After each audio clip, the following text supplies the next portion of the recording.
ఫిలిప్పీలకు రాసిన పత్రిక. అపోస్తలుడైన పౌలు గారు ఫిలిప్పీలకు రాసిన పత్రిక 1వ అధ్యాయము చదువుతున్నాను. ఫిలిప్పీలో ఉన్న క్రీస్తు యేసునందలి సకల పరిశుద్ధులకును, అధ్యక్షకులకును, పరిచారకులకును, క్రీస్తు యేసు దాసులైన పౌలును, తిమోతియును శుభమని చెప్పి వ్రాయినది. మన తండ్రియగు దేవుని నుండి, ప్రభువగు యేసుక్రీస్తు నుండి మీకు కృపయు సమాధానమును కలుగునుగాక. మొదటి దినము నుండి ఇది వరకు సువార్త విషయంలో మీరు నాతో పాలివారైనట చూచి, మీలో ఈ సత్క్రియ ఆరంభించినవాడు యేసుక్రీస్తు దినము వరకు దానిని కొనసాగించునని రూఢిగా నమ్ముచున్నాను. గనుక మీ అందరి నిమిత్తము నేను చేయు ప్రతి ప్రార్థనలో ఎల్లప్పుడూ సంతోషముతో ప్రార్థన చేయుచు, నేను మిమ్మను జ్ఞాపకం చేసుకొనినప్పుడెల్లను నా దేవునికి కృతజ్ఞతాస్తులు చెల్లించుచున్నాను. నా బంధకముల యందును, నేను సువార్త పక్షమున వాదించుట యందును, దానిని స్థిరపరచుట యందును మీరందరూ ఈ కృపలో నాతో కూడా పాలివారై ఉన్నారు. గనుక నేను మిమ్మును నా హృదయంలో ఉంచుకొని ఉన్నాను. ఇందుచేత మిమ్మల్ని అందరినీ గురించి ఇలాగు భావించుట నాకు ధర్మమే. క్రీస్తు యేసు యొక్క దయారసమును బట్టి మీ అందరి మీద నేనెంత అపేక్ష కలిగి ఉన్నానో దేవుడే నాకు సాక్షి. మీరు శ్రేష్టమైన కార్యములను వివేచింపగలవారగుటకు మీ ప్రేమ తెలివితోనూ సకల విధములైన అనుభవ జ్ఞానముతోనూ కూడినదై అంతకంతకు అభివృద్ధి పొందవలననియు, ఇందువలన దేవునికి మహిమయు స్తోత్రమును కలుగునట్లు మీరు యేసుక్రీస్తు వలనైన నీతి ఫలములతో నిండుకొనిన వారై క్రీస్తు దినమునకు నిష్కపటులను నిర్దోషులను కావాలనియు ప్రార్థించుచున్నాను. సహోదరులారా, నాకు సంభవించినవి సువార్త మరి ఎక్కువగా ప్రబలమగుటికే సమకూడినని మీరు తెలుసుకొనగోరుచున్నాను. ఎలాగనగా నా బంధకములు క్రీస్తు నిమిత్తమే కలిగినవని ప్రేతోర్యమును సేనలోని వారి కందరికీ తక్కిన వారికందరికీ స్పష్టమాయెను. మరియు సహోదరులైన వారిలో ఎక్కువ మంది నా బంధకముల మూలముగా ప్రభువునందు స్థిర విశ్వాసం గలవారై నిర్భయముగా దేవుని వాక్యం బోధించుటకు మరీ విశేష ధైర్యం తెచ్చుకొనిరి. కొందరు అసూయ చేతను, కలహబుద్ధి చేతను, మరికొందరు మంచి బుద్ధి చేతను క్రీస్తును ప్రకటించుచున్నారు. వారైతే నా బంధకములతో కూడా నాకు శ్రమ తోడు చేయవలనని తలంచుకొని శుద్ధ మనసుతో కాక కక్షతో క్రీస్తును ప్రకటించుచున్నారు. వీరైతే నేను సువార్త పక్షమున వాదించుటకు నియమింపబడి ఉన్నానని ఎరిగి ప్రేమతో ప్రకటించుచున్నారు. అయిననేమి మిష చేతనే గాని సత్యం చేతనే గాని ఏ విధము చేతనైనను క్రీస్తు ప్రకటింపబడుచున్నాడు. అందుకు నేను సంతోషించుచున్నాను. ఇక ముందును సంతోషింతును. మరియు నేను ఏ విషయంలోనూ సిగ్గుపడక ఎప్పటి వలనే ఇప్పుడును పూర్ణ ధైర్యంతో బోధించటం వలన నా బ్రతుకు మూలముగానైనను సరే, చావు మూలముగానైనను సరే, క్రీస్తు నా శరీరమందు ఘనపరచబడునని నేను మిగులు అపేక్షించుచు నిరీక్షించుచున్న ప్రకారముగా మీ ప్రార్థన వలనను యేసుక్రీస్తు యొక్క ఆత్మ నాకు సమృద్ధిగా కలుగుట వలనను ఆ ప్రకటన నాకు రక్షణార్థముగా పరిణమించునని నేను ఎరుగుదును. నా మట్టుకైతే బ్రతుకుట క్రీస్తే, చావైతే లాభము. ఆయనను శరీరంతో నేను జీవించుటయే నాకున్న పనికి ఫలసాధనమైన ఎడల నేనేమి కోరుకుందునో నాకు తోచలేదు. ఈ రెంటి మధ్యను ఇరుకున పడి ఉన్నాను. నేను వెడలిపోయి క్రీస్తుతో కూడా ఉండవలనని నాకు ఆశ ఉన్నది. అది నాకు మరి మేలు. ఆయనను నేను శరీరం నందు నిలిచి ఉండటం మిమ్మును బట్టి మరీ అవసరమై ఉన్నది. మనము ఇట్టి నమ్మకము కలిగి నేను మరలా మీతో కలిసి ఉండుట చేత నన్ను గూర్చి క్రీస్తు యేసునందు మీకున్న అతిశయము అధికమగునట్లు మీరు విశ్వాసమునందు అభివృద్ధియు ఆనందమును పొందు నిమిత్తము నేను జీవించి మీ అందరితో కూడా కలిసి ఉందినని నాకు తెలియను. నేను వచ్చి మిమ్మల్ని చూచినను రాకపోయినను మీరు ఏ విషయంలోనూ ఎదిరించు వారికి బెదరక అందరూ ఒక్క భావముతో సువార్త విశ్వాసపక్షమున పోరాడుచు ఏకమనస్సు గలవారై నిలిచి ఉన్నారని నేను మిమ్మల్ని గూర్చి వినులాగున మీరు క్రీస్తు సువార్తకు తగినట్లుగా ప్రవర్తించుడి. అట్లు మీరు బెదరకుండుట వారికి నాశనమును మీకు రక్షణీయను కలుగునట్టుకు సూచనీయ ఉన్నది. ఇది దేవుని వలన కలుగునదే. ఎలయనగా మీరు నా యందు చూచినట్టు నా యందున్నదని మీరిప్పుడు వినుచున్నట్టు పోరాటము మీకును కలిగి ఉన్నందున క్రీస్తునందు విశ్వాసం ఉంచుట మాత్రమే గాక ఆయన పక్షమున శ్రమపడుటయు ఆయన పక్షమున మీకు అనుగ్రహింపబడెను. 2వ అధ్యాయం 1వ వచనం నుంచి. కావున క్రీస్తునందు ఏ హెచ్చరిక అయినను, ప్రేమ వలన ఆదరణ అయినను, ఆత్మయందు ఏ సహవాసమైనను ఏ దయారసమైనను వాత్సల్యమైనను ఉన్న ఎడల మీరు ఏక మనస్కులగునట్లుగా ఏకప్రేమ కలిగి ఏకభావము గలవారుగా ఉండి ఒక్కదాని అందే మనస్సుంచుచు నా సంతోషమును సంపూర్ణము చేయుడి.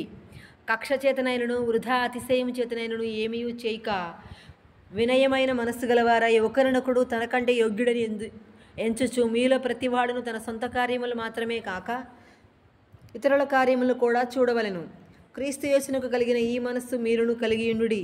ఆయన దేవుని స్వరూపము కలిగినవాడయ్యుండి దేవునితో సమానముగా ఉండుట విడిచిపెట్టకూడని భాగ్యమని ఎంచుకొనలేదు గాని మనుష్యుల పోలికగా పుట్టి దాసుని స్వరూపమును ధరించుకొని తన్ను తానే రిక్తునిగా చేసుకొనిను. మరియు ఆయన ఆకారమందు మనుష్యుడిగా కనబడి మరణము పొందినంతగా అనగా శిలువ మరణం పొందినంతగా విధేయత చూపినవాడై తన్ను తాను తగ్గించుకొనిను. అందుచేతను పరలోకమందున్న వారిలో కానీ భూమి మీద ఉన్నవారిలో కానీ భూమి క్రింద ఉన్నవారిలో కానీ ప్రతివాని మోకాలను యేసునామమున వంగునట్లును ప్రతివాని నాలుకయు తండ్రి అయిన దేవుని మహిమార్థమై యేసుక్రీస్తు ప్రభు అని ఒప్పుకొనున్నట్లును దేవుడు ఆయనను అధికముగా హెచ్చించి ప్రతి నామమునకు పైనామమును ఆయనకు అనుగ్రహించును. కాగా నా ప్రియులారా, మీరెల్లప్పుడూ విధేయులై ఉన్న ప్రకారము నా ఎదుట ఉన్నప్పుడు మాత్రమే గాక మరి ఎక్కువగా నేను మీతో లేని ఈ కాలమందును భయముతోనూ వణుకుతోనూ మీ సొంత రక్షణను కొనసాగించుకొనుడి. ఎందుకనగా మీరు ఇచ్చయించుటకును కార్యసిద్ధి కలుగు చేసుకొనుటకును తన దయా సంకల్పము నెరవేరుటకు మీలో కార్యసిద్ధి కలుగు చేయువాడు దేవుడే. మీరు మూర్ఖమైన వక్రజనము మధ్య నిరపరాధులను నిష్కళంకులను అనింద్యులైన దేవుని కుమారులగునట్లు సణుగులను సంశయములను మాని సమస్త కార్యములను చేయుడి. అట్టి జనము మధ్యను మీరు జీవవాక్యమును పట్టుకొని లోకమందు జ్యోతుల వలె కనబడుచున్నారు. అందువల్ల నేను వ్యర్థముగా పరిగెత్తలేదనియు నేను పడిన కష్టము నిష్ప్రయోజనం కాలేదనియు క్రీస్తు దినమున నాకు అతిశయ కారణం కలుగును. మరియు మీ విశ్వాస యాగములోను దాని సంబంధమైన సేవలోను నేను పానార్పణముగా పోయబడినను నేను ఆనందించి మీ అందరితో కూడా సంతోషింతును. ఇటువలనే మీరును ఆనందించి నాతో కూడా సంతోషించుడి. నేనును మీ క్షేమం తెలుసుకొని ధైర్యం తెచ్చుకొను నిమిత్తము తిమోతిని శీఘ్రంగా మీ యొద్దకు పంపుటకు ప్రభువైన యేసునందు నిరీక్షించుచున్నాను. మీ క్షేమ విషయమై నిజముగా చింతించువాడు అతని వంటివాడు ఎవడనూ నా యొద్ద లేడు. అందరూ తమ సొంత కార్యములనే చూచుకొనుచున్నారు గాని యేసుక్రీస్తు కార్యములను చూడరు. అతని యోగ్యత మీరు ఎరుగుదురు. తండ్రికి కుమారుడు ఎలాగూ సేవ చేయనో అలాగే అతడు నాతో కూడా సువార్త వ్యాపకము నిమిత్తము సేవ చేసెను. కాబట్టి నాకేమి సంభవింపనై ఉన్నదో చూచిన వెంటనే అతనిని పంపవాలని అనుకొనుచున్నాను. నేనును శీఘ్రముగా వచ్చేదనని ప్రభువును బట్టి నమ్ముచున్నాను. మరియు నా సహోదరుడును జతపనివాడును నా తోటి యోధుడును మీ దూతయు నా అవసరమునకు ఉపచరించిన వాడునైన ఎపఫ్రోదీతును మీ యొద్దకు పంపుటకు అగత్యమని అనుకొంటిని. అతడు రోగి అయినని మీరు వింటిరి గనుక అతడు మిమ్మల్ని అందరినీ చూడ మిగులు అపేక్ష గలవాడై విచారపడుచుండెను.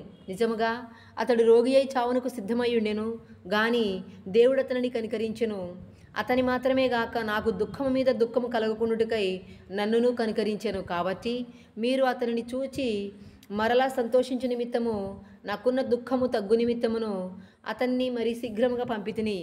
నా ఎడల మీ ఉపచర్యలో ఉన్న కొదువను తీర్చుటకు అతడు తన ప్రాణమునైనను లక్ష్యపెట్టక క్రీస్తు యొక్క పని నిమిత్తము చావునకు సిద్ధమై ఉండెను గనుక పూర్ణ ఆనందంతో ప్రభువునందు అతనిని చేర్చుకొని అట్టి వారిని ఘనపరచుడి. 3వ అధ్యాయము 1వ వచనం నుంచి మెట్టుకున్న సహోదరులారా, ప్రభువునందు ఆనందించుడి. అదే సంగతులు మీకు రాయటం నాకు కష్టమైనది కాదు, మీకు అది క్షేమకరము. కుక్కల విషయమై జాగ్రత్తగా ఉండుడి, దుష్టులైన పనివారి విషయమై జాగ్రత్తగా ఉండుడి, ఈ ఛేదనను ఆచరించు వారి విషయమై జాగ్రత్తగా ఉండుడి.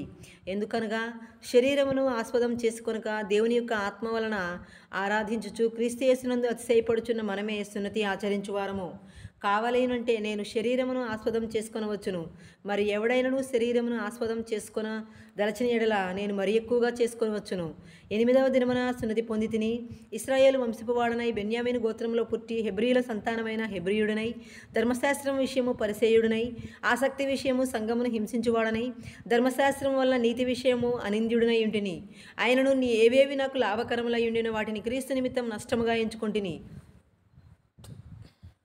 నిశ్చయముగా నా ప్రభు అయిన యేసుక్రీస్తుని గూర్చిన అతి శ్రేష్టమైన జ్ఞానము నిమిత్తమై సమస్తమును నష్టముగా ఎంచుకొనుచున్నాను. క్రీస్తును సంపాదించుకొని ధర్మశాస్త్ర మూలమైన నా నీతిని గాక క్రీస్తునందలి విశ్వాసము వలన నీతి అనగా విశ్వాసమును బట్టి దేవుడు అనుగ్రహించు నీతి గలవాడనై ఆయన యందు అగపడు నిమిత్తమును ఏ విధము చేతనైనను మృతులలో నుండి నాకు పునరుద్ధానం కలుగవల్లని ఆయన మరణ విషయంలో సమాన అనుభవం గలవాడనై ఆయనను ఆయన పునరుద్ధాన బలమును ఎరుగు నిమిత్తమును ఆయన శ్రమలలో పాలివాడునగుట ఎట్టిదో ఎరుగు నిమిత్తమును సమస్తమును నష్టపరుచుకొని వాటిని పెంటతో సమానముగా ఎంచుకొనుచున్నాను. ఇదివరకే నేను గెలిచితినని అయినను ఇదివరకే సంపూర్ణ సిద్ధి పొందితినని అయినను నేను అనుకొనటలేదు గాని నేను దేని నిమిత్తము క్రీస్తు యేసు చేత పట్టబడితినో దానిని పట్టుకొనవలనని పరిగెత్తుచున్నాను. సహోదరులారా, నేను ఇదివరకే పట్టుకొని ఉన్నానని తలంచుకొనను. అయితే ఒకటి చేయుచున్నాను, వెనుక ఉన్నవి మరచి ముందున్న వాటి కొరకై వేగిరిపడుచు క్రీస్తు యేసునందు దేవుని ఉన్నత పిలుపునకు కలుగు బహుమానమును పొందవలనని గురి యొద్దకే పరిగెత్తుచున్నాను. కాబట్టి మనలో సంపూర్ణులమైన వారమందరము ఈ తాత్పర్యమే కలిగి ఉందము. అప్పుడు దేని గూర్చి అయినను మీకు వేరు తాత్పర్యము కలిగిన యెడల అదియే దేవుడు మీకు బయలుపరచును. ఆయనను ఇప్పటి వరకు మనకు లభించిన దానిని బట్టియే క్రమముగా నడుచుకుందాము. సహోదరులారా, మీరు నన్ను పోలి నడుచుకొనుడి. నేను మీకు మాదిరి అయ్యున్న ప్రకారము నడుచుకొని వారిని గురిపెట్టి చూడుడి. అనేకులు క్రీస్తు సిలువకు శత్రువులుగా నడుచుకొనిచున్నారు. వీరిని గూర్చి మీతో అనేక పర్యాయాలు చెప్పి ఇప్పుడును ఏడ్చుచూ చెప్పుచున్నాను. నాశనమే వారి అంతము, వారి కడుపే వారి దేవుడు. వారు తాము సిగ్గుపడవలసిన సంగతుల యందు అతిశయపడుచున్నారు, భూ సంబంధమైన వాటి యందు మనస్సు నుంచుచున్నారు. ఇక మన పౌరస్థితి పరలోకమందున్నది. అక్కడ నుండి ప్రభు అయిన యేసుక్రీస్తు అను రక్షకుని నిమిత్తము కనిపెట్టుకొని ఉన్నాము. సమస్తమును తనకు లోబర్చుకొనజాలిన శక్తిని బట్టి ఆయన మన దీన శరీరమును తన మహిమగల శరీరమునకు సమరూపముగలదానిగా మార్చును. 4వ అధ్యాయము 1వ వచనం నుంచి. కావున నేను అపేక్షించు నా ప్రియ సహోదరులారా, నా ఆనందమును నా కిరీటమునయ్యున్న నా ప్రియులారా, ఇట్లు ప్రభువునందు స్థిరులయ్యుండుడి. ప్రభువునందు ఏకమనస్సు గలవారై ఉండుడని యువోదియను సుంటికేసును బతిమాలు కొనుచున్నాను. అవును, నిజమైన సహకారి ఆ స్త్రీలు క్లెమెంతుతోనూ నా ఇతర సహకారులతోనూ సువార్త పనిలో నాతో కూడా ప్రయాసపడిన వారు కనుక వారికి సహాయము చేయమని నిన్ను వేడుకొనుచున్నాను. ఆ సహకారుల పేర్లు జీవగ్రంథమందు వ్రాయబడి ఉన్నవి. ఎల్లప్పుడూ ప్రభునందు ఆనందించుడి. మరలా చెప్పుదును, ఆనందించుడి. మీ సహనమును సకల జనులకు తెలియబడనీయుడి. ప్రభువు సమీపముగా ఉన్నాడు. దేనిని గూర్చి చింతపడకుడి గాని ప్రతి విషయంలోనూ ప్రార్థనా విజ్ఞాపనముల చేత కృతజ్ఞతాపూర్వకముగా మీ విన్నపములు దేవునికి తెలియచేయుడి. అప్పుడు సమస్త జ్ఞానమునకు మించిన దేవుని సమాధానము యేసుక్రీస్తు వలన మీ హృదయములకును మీ తలంపులకును కావలియుండును. మెట్టుకు సహోదరులారా, ఏ యోగ్యత అయినను మెప్పైనను ఉండినేడలా ఏవి సత్యమైనవో, ఏవి మాన్యమైనవో, ఏవి న్యాయమైనవో, ఏవి పవిత్రమైనవో, ఏవి రమ్యమైనవో, ఏవి ఖ్యాతి గలవో వాటి మీద ధ్యానముంచుకొనుడి. మరియు మీరు నా వలన ఏవి నేర్చుకొని అంగీకరించితిరో, నా యందున్నట్టుగా ఏవి వింటిరో, ఏవి చూచితిరో అట్టి వాటిని చేయుడి. అప్పుడు సమాధానకర్తయగు దేవుడు మీకు తోడయ్యుండును. నన్ను గూర్చి మీరు ఇన్నాళ్లకు మరలా యోచన చేయసాగితిరని ప్రభువునందు మిక్కిలి సంతోషించితిని. ఆ విషయంలో మీరు యోచన చేసి ఇంటిరి కానీ తగిన సమయము దొరకకపోయెను. నాకు కొదువ కలిగినందున నేను ఇలాగూ చెప్పుటలేదు. నేను ఏ స్థితిలో ఉన్నను ఆ స్థితిలో సంతృప్తి కలిగి ఉన్న నేర్చుకొని ఉన్నాను. దీన స్థితిలో ఉండ నెరుగుదును, సంపన్న స్థితిలో ఉండ నెరుగుదును. ప్రతి విషయంలోనూ అన్ని కార్యములలోనూ కడుపు నిండి ఉండుటకును, ఆకలిగొని ఉండుటకును, సమృద్ధి కలిగి ఉండుటకును, లేమిలో ఉండుటకును నేర్చుకొని ఉన్నాను. నన్ను బలపరచువాని యందే నేను సమస్తమును చేయగలను. ఆయనను నా శ్రమలో మీరు పాలుపుచ్చుకొనిది మంచి పని. ఫిలిప్పీలారా, సువార్తను నేను బోధింపనారంభించి మాసిదోనియాలో నుండి వచ్చినప్పుడు ఇచ్చు విషయంలోనూ పుచ్చుకొను విషయంలోనూ మీరు తప్ప మరి ఏ సంఘపు వారును నాతో పాలివారు కాలేదని మీకే తెలియను. ఎలయనగా దెసలోనికలో కూడా మీరు మాటిమాటికి నా అవసరం తీర్చుటకు సహాయం చేసితిరి. నేను ఈవిని అపేక్షించి ఇలాగ చెప్పుటలేదు కానీ మీ లెక్కకు విస్తార ఫలము రావాలని అపేక్షించి చెప్పుచున్నాను. నాకు సమస్తమును సమృద్ధిగా కలిగి ఉన్నది. మీరు పంపిన వస్తువులు ఎపఫ్రొదీతు వలన పుచ్చుకొని ఏమీ తక్కువ లేక ఉన్నాను. అవి మనోహరమైన సువాసనయు దేవునికి ప్రీతికరమును ఇష్టమునైన యాగమునై ఉన్నవి. కాగా దేవుడు తన ఐశ్వర్యం చొప్పున క్రీస్తు యేసునందు మహిమలో మీ ప్రతి అవసరము తీర్చును. మన తండ్రి అయిన దేవునికి యుగయుగములకు మహిమ కలుగునుగాక. ఆమెన్. ప్రతి పరిశుద్ధునికి క్రీస్తు యేసునందు వందనములు చెప్పుడి. నాతో కూడా ఉన్న సహోదరులందరూ మీకు వందనములు చెప్పుచున్నారు. పరిశుద్ధులందరూ, ముఖ్యముగా కైసరు ఇంటి వారిలో ఉన్న పరిశుద్ధులను మీకు వందనములు చెప్పుచున్నారు. ప్రభువైన యేసుక్రీస్తు కృప మీ ఆత్మతో ఉండునుగాక. ఆమెన్. దేవుడు తన పరిశుద్ధ వాక్యం మన వినికిడిలో దీవించునుగాక. ఆమెన్. Thank you.